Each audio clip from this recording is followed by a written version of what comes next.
Hola, bienvenido. Shit, I don't know Spanish. I'm Joe. I'm Parker. What would you do if you fuck a girl and it's not an STD, but it's something that's trying to kill you. It just follows you. It's like a parasite, but in human form and not attached to your body. What would your game plan be? So you something There's after a I hook up with a girl, and then because of it, you get basically an guilt STD. personified follows me around for the next week. Not the next week, for the rest of your life, or until you pass it on to somebody The else. STD follows me around for the rest Yeah, of in person form, yeah. but Yeah. I don't have it. It's just following me. The disease. Well, you technically have it. It's not like a disease in your body, but you fuck somebody else, you pass it on to them. Is this a movie or a dream you had? It's a movie. All right. This would be a wild ass dream, which I guess somebody wrote this, so they had a wild ass dream. But So it's a murderous person, but it's here, do you supposed want me to to be read an you the storyline real STD. quick? It's called It Follows, right? That's what the movie's called. I don't get it. Does it have like a gun? It's a person with like a knife trying to kill you. It's What's it do when it gets to you? She gives you a hug or like murders you? I think it's gonna murder you. Cause here, this is the storyline. For 19-year-old Jay, autumn should be about school, boys, and weekends out at the lake. But after a seemingly innocent sexual encounter, she finds herself plagued by strange visions and the inescapable sense that something is following her. Faced with this burden, Jay and her friends must find a way to escape the horrors that seem to be uh, only a few steps behind. So I'm guessing it's coming to kill you. What's happening on the inside, they show on the outside in a matter of like however long you have with a disease. Yeah, but basically. Is it blatantly? Does it state that it's an STD, or is this some kind of No, but supernatural curse? it's in the movie. I think it's more just like a curse. Okay, so you brought this whole disease aspect into it. Well, because you're so I just said STD because it's like still the curse is coming to kill you. I'm Hey, asking what's your dude. game plan. What's my game plan? Fuck somebody else. You Sorry. only find out that if you fuck somebody else that you get rid of it, and only you can see it, and it's not coming after you in the movie later on. So you don't know that like Okay, so stay away from it if I can't. Do some research. I don't know. Somebody had to have this before. true. The internet's way too wide. Somebody is You know, if it was definitely 1960, I guess I'd have a different answer, but I'd Google it. yeah, yeah. No, because I always heard that like famous snail question, like a snail's always following you and like blah blah blah, like it can do whatever, but it just is so slow. Is like, so what's your game plan? Because people see everyone's like, oh well, I'll just move, and then they get too comfortable, and then they live there for 20 years, and finally the snail fucking makes it under that door and kills them while they're fucking sleeping or some shit, right? That's how like most of the stories would end, or most of the game plans would end, and so it's like most people are like, "Oh, I'd trap it in a metal cage inside of a fucking wooden box inside of a Well, concrete." dude, isn't that basically life, man? It Yeah, takes dude. about 80 years for it to kill you. Yeah, And it's you snail. can move, but you can't outrun it, dude. Life is the snail. No, dude, ball is life. Slime is life. That's why SpongeBob nails it with Gary, bro. That literally is life. Gary, come home. Gary, come home. Have you seen No Country for Old Men? When it came out when I was like 7. Wow. Doesn't That have what's one. his face in it? That one, Yeah. what's I know it has Josh Brolin, and then who's the other dude? Tommy Lee Jones. Yeah, Men in Black. Javier Bardem. Yeah, Javier Bardem. What are some of his other shit? I don't know, but he's married to Penelope Cruz. Oh, Penelope Cruz, Javier Bardem. Oh yeah, yep, yep. So what? No, I haven't. I don't really remember No Country for Old Men. Spoiler alert, he's supposed to be a hitman, and Josh Brolin's character is hunting like antelopes or deer or whatever the fuck in the desert, yeah. in the Mojave Desert. I think it's the Mojave. I'm not sure. Somewhere. I agree with that. So he's hunting these things and he stumbles upon a drug deal gone wrong and he takes the money, which that was mistake number one. You just leave. You walking down the street and you see a fight happening in public, you turn around and you leave.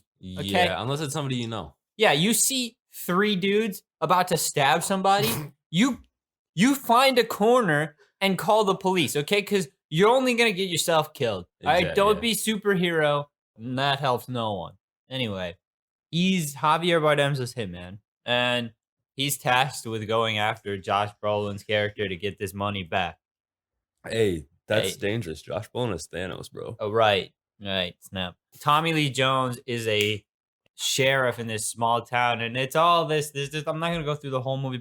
The theme in the movie, or like the meaning of it, or whatever, is that Javier Bardem's character is like death, and he flips a coin, and if you call it right, you get to live.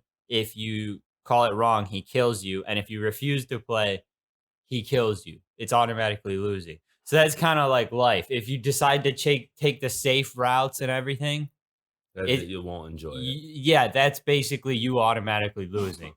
If you take risk but you lose, you get killed, just like automatically losing. Or you could take risk and win. So the only option is really to take risk and hope for something better. And then you have Josh Brolin's character who's pretty decent throughout the whole movie. He just gets killed. I heard a argument saying that that's the everyman, or it's like a warning that if you choose to stand up to the world, it's harsh and it's ruthless and it doesn't It can care. end up that way. Yeah. I think it's cool because there's Tommy Lee Jones's character who's kind of like an Andy Griffith. He doesn't carry a gun. He's like a small town sheriff. He's like talking about the old days. And his ex-lawman uncle, I believe, he's like, what you're dealing with is nothing new. It's been like this forever. Talking about the Talking this about the level of violence. Like it's always been like this. It kind of got me thinking. I don't know if I necessarily believe the explanation. I kind of do with the parallel between Javier Bardem's character and life, how you have to play because if you don't, you automatically lose. Like you could spend your entire life trying to prevent something from happening, but in the end, either you're going to be too scared to live what you actually want to live, or that thing's going to happen anyway. There's nothing you can do to stop fate. That's just yeah, chance. It's yeah. how you respond to it, right? There's the other outcome if you play and you lose. Well, losing is better than not playing, in my opinion, because let's say you try to go and be a famous musician or something, and you're chasing that life, and you're on your way to an audition, or an actor, and you're on your way in audition or to an audition, and you're in traffic and you get killed.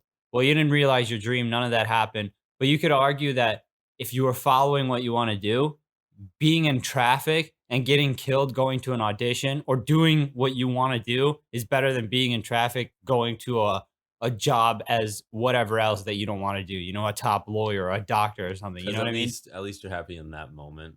Right. You're You doing know? what you want to do. Yeah. You might not be happy in that moment, but you're on your own path that's not forced. So that's technically like flipping the coin and calling tails when it's actually heads. You lost. But did you really lose? Because you were on your path. So technically you can't escape. That was your fate. But then what happens if it's a failed dream? What do you mean? So you don't play the game at all. You don't follow any of your dreams. You just live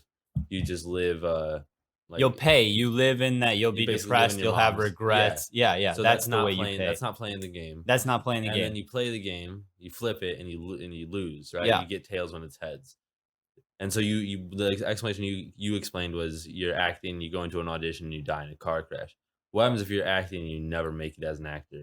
That's your dream. What is that? And you just die like that? That's the loss. You just die. You keep trying, or eventually your mind will justify something else just because of how the mind works. And You'll move you'll on. you'll figure out, yeah, whether it's whatever your beliefs are, whether you tell yourself one morning, well, God might not want this for me, or this, or whatever you use, however you tell yourself, or you just look at yourself and it's like you say, listen, I tried my best. I don't think this is it. Because you got to know when to call it quits. Whatever, you'll justify your way out of it and keep trying. You'll go try something else. So either way, you're following your happiness. So you're still playing. And if you never get it, then that's the flipping the coin and you lost. But And I if you feel get like you it, did get it because at least you gave it a shot, which is better than not playing. If you never realize your dream, you still played if you go after it. So play is what I'm saying, I guess, you because always then gotta there's play. yeah, because it's like you can't win if you don't play. It's like the lottery. Yeah, you lose, but buy the damn ticket. Not literally. I'm talking Not the about lottery. in Don't do terms the of lottery. doing what you want to do. Take the chance, but calculate the risk. Don't be a dumbass like our character here. Don't take the money if you stumble upon the drug deal. Leave it. You think that like I guess you can call it society, working a 9 to 5, going on vacation 2 times a year or whatever, doing all that fun stuff. Do you think that is just like not a cheat code, but do you think that's like a weighted quarter? So it's like, yeah, you're probably gonna end up on the like if you're happy with doing that 9 to 5, if you find a 9 to 5 that you enjoy, Then you won. then you want, I You guess, called it then right. you called it right. But what happens if it's like, okay, it's not necessarily a job I enjoy, but I can tolerate? You think that's kind of like the Yeah, weighted because if you're quarter? happy, you're happy. So if you Yeah, settle and you're miserable settling, then no, you lost. If you settle and you're happy settling, because also settling is relative. Because you could settle in your career, but you don't settle in your family life. yeah, Maybe your thing is I need to have an impeccable social life, or I want to do these things. I want to play guitar. I want to do this. I want to have a wide skill set. And if I work too hard at this, I don't want my life we talked about this, people that don't want their life to be their career or whatever. There's different types of people. So all of this is relative. I'm talking yeah. in the grand scheme of things, just going after what you want to do because there is something for everybody. Nobody, I don't think, really wants to sit around, or if they do, they're kind of naive and they'll realize soon enough that you can't just sit around. You're gonna want to do something. Yeah. I feel like there is a destiny for everyone.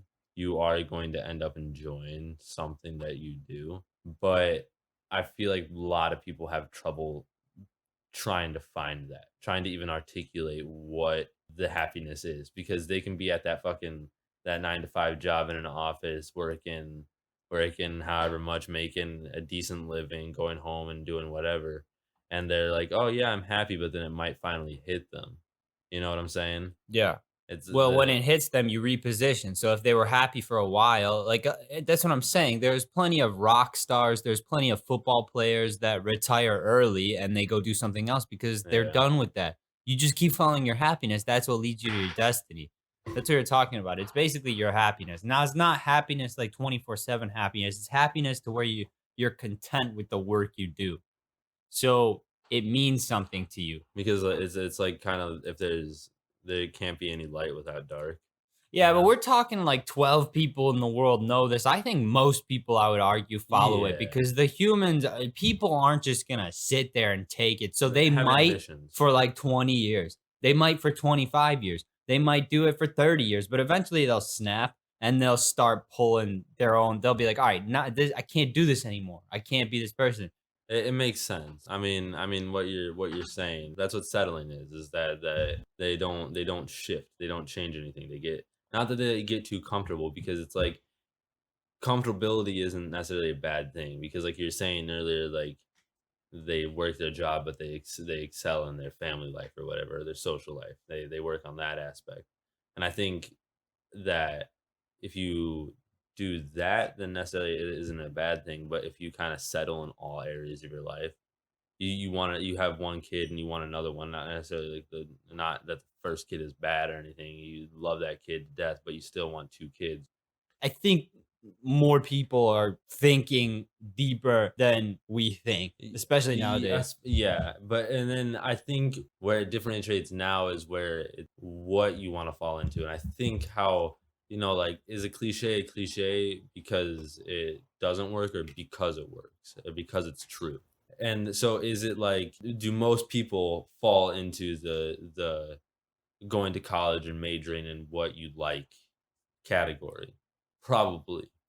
Most people do wanna be engineers, do wanna be architects, do wanna be, economists, do wanna be finance majors, do wanna do all that stuff. But It's the why, dude. People get what we're saying. We've made this same podcast like 3 or 4 times. People get that you need to grind, that you need to think, that you need to figure out, but it's like, why? And the thing is, no one can really explain it to you, and you could take that however you want, but based on whatever the fuck you went through, what piques your interest, what makes you feel good, there is a certain concoction of things that you could put together that if you just think through it, it'll hit all the target areas of the things you want in life. And how do you think of what you want in life? You don't know because you don't know what you want. What you want changes. But there are some overall few things that I think people want and that won't change. So focus on and those. I think those few things people always come back to. Yeah, exactly. Your interests. See how much you want to work, first of all. How much responsibility do you want? Do you want to start your own company or would you rather get a position in an existing one? like I said, I hate the thing that we talk about people going to school and getting a job. Like that's the bad thing to do. Like No, it's everybody's not a got to bad be on thing. their own. No. People fit into different areas. Everyone interprets shit differently, dude. So it's like you can't just go look up a YouTube video of how to think like this or how to think like a certain way and think that you can now you think like that. That's a lot of things. But I think jobs have personalities. I think personalities fit jobs. So there's a different type of tree for every personality of job, you know, like a lawyer tree, right? And then every branch is, like you just said, perceptive, charismatic, or whatever, right? And so it's like, what tree are you going to sprout, and what branch are you going to choose?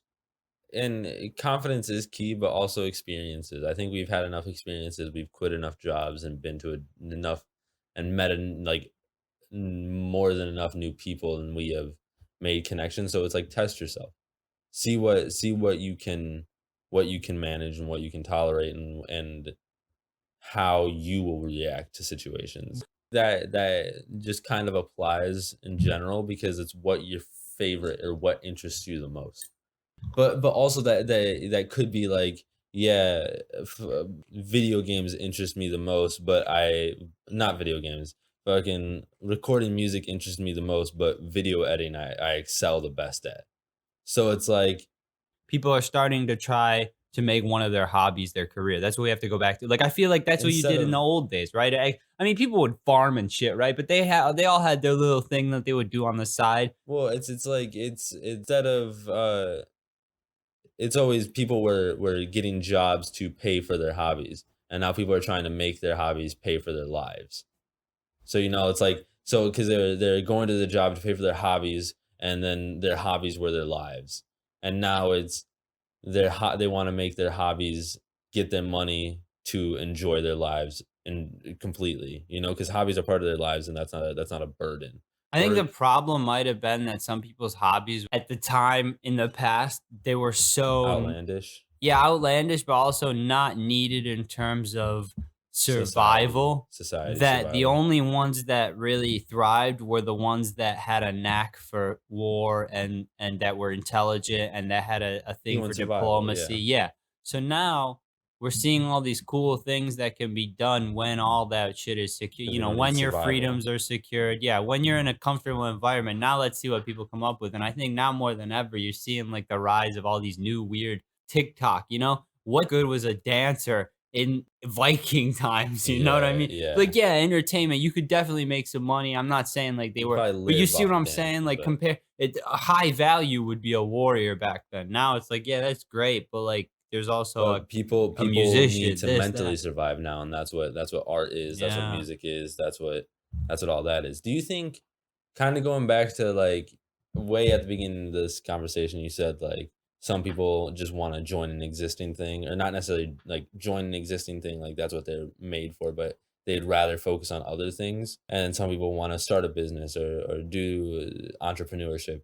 So do you think not necessarily like that those entrepreneurs have a bigger plate that so they can put more shit onto it, but do you think that, like, the portions of the food are different? The entrepreneurs got more protein on their plate, and then the people that wanna focus on their family life got a little bit more, like, green That's potatoes. probably what I don't think anybody's better than anybody because there's entrepreneurs that sit at certain levels. Like you could have a low level entrepreneur that has a small town company and you could equate that to someone that's a middle manager. It's not your career, it's not your hobbies, it's the How far you take level it, of yeah, the level of work you do in everything. So you could spread out that work and you could do it across all different and reach things. level 3 a bunch Yeah, across level or a bunch of different things, or reach level 7 on one, level 3 on one, level 2 on exactly. another. But I also don't think calling it levels is good. I think saying how far you can take it. But I also don't feel like there necessarily isn't levels to anything. Can create the level at that Yeah. you're at So and it's you how could far you wanna take it. there's certain things that you have to hold through you because who you are will change. Oh, well, You 'cause yeah, literally don't even you stay the same person throughout your entire life. So who you are is not even a thing because just that's not experiences. yeah, in 5 years from now you'll be somebody else. But Uh-huh. you could do the same thing. That was funny when I joined jujitsu. I didn't even realize it until now, but they were like, "You're gonna be somewhere in 10 years. Might as well be a black belt too." take something that's kind of objective. Let yourself be open-minded, right? Yeah, be a good person throughout all your life. There are basic things that you could carry throughout your life. I think it's things that I think it's good to keep things that are neutral already, you know, like jujitsu. Just keep something with you throughout your life so let's say that you do change as a person, you know, somebody that knew you as a 20-year-old meets you as a 35-year-old again. And they're like, "Oh my God, Joe, what's up?" And you are a different person. Of course you're gonna be a different person. But this is speaking from like an outside perspective. If I saw you 15 years later and you're still doing jujitsu, I'd be like, "Oh shit, you're still doing jujitsu? Keep yourself grounded." There are It's some things that are just overall acknowledged as good. so yeah, you can be good and rush into those robbers, but then that's going to possibly end all the other good things you're gonna do. So it's like you could still do a good thing and call fucking 911 and maybe stick around the scene, but don't get I close. was always thinking about that saying, "The good die young." It's like, is that because they would be Or like, the two good die young. because the one that's considered like the anti-hero, that's the actual hero. No such thing as the good guy, bad guy. There is just the best bad guy. Also, that's not to say that there's no really good people. There are, but they're willing to do the bad thing. I think at the end of the day, and I guess what's acceptable is or like what's morally acceptable, I guess, is also kind of set by society. You know, if you get validated enough, you know, if some people if it got validated enough back in the Wild West, like yeah, kill somebody. I'm not saying like they killed just any random people back in the Wild West, but like it was more okay to kill people. You know what I'm saying? Hey man, if you're not stupid, you'll survive. Peace. Doses.